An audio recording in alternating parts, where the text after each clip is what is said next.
নমস্কার সবাইকে। আজকে আসলাম ছোট্ট একটা ভিডিও নিয়ে।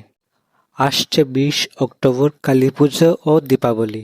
আমরা অনেকেই কালী পুজো আর দীপাবলিকে এক ভেবে বসে থাকি, কিন্তু এই দুটি বিষয় সম্পূর্ণ আলাদা। কার্তিক মাসের আমাবস্যা তিথিতে এই দুটি উৎসব পালিত হয়, কিন্তু এই দুটি উৎসবের পেছনে পৌরাণিক কাহিনী রয়েছে। দীপাবলি পৌরাণিক কাহিনী মতে মর্যাদা পুরুষোত্তম শ্রীরাম যখন লঙ্কার রাবণকে বধ করে নিজ রাজ্য অযোধ্যার দিকে রওনা করলেন, সেই আগমনের বার্তা পেয়ে অযোধ্যাবাসী প্রদীপ জ্বালিয়ে তাদের বরণ করলেন।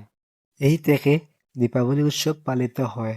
আর কালী পূজার কাহিনী সপ্তদশ শতকে নবদ্বীপের তান্ত্রিক কৃষ্ণানন্দ আগমবাগীশ তার স্বপ্নে দেখলেন কার্তিক মাসের অমাবস্যা তিথিতে মা কালীর পূজা করলে তার সকল মনস্কামনা পূর্ণ হবে।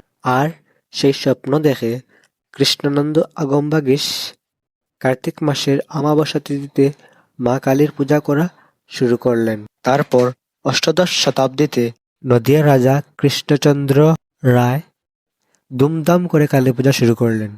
এই ছিল কালী পূজার কাহিনী। এটাই ছিল আমার ছোট্ট ভিডিও। ভুল ত্রুটি হলে ক্ষমা সুন্দর দৃষ্টিতে দেখবেন। হরে কৃষ্ণ, রাধে রাধে।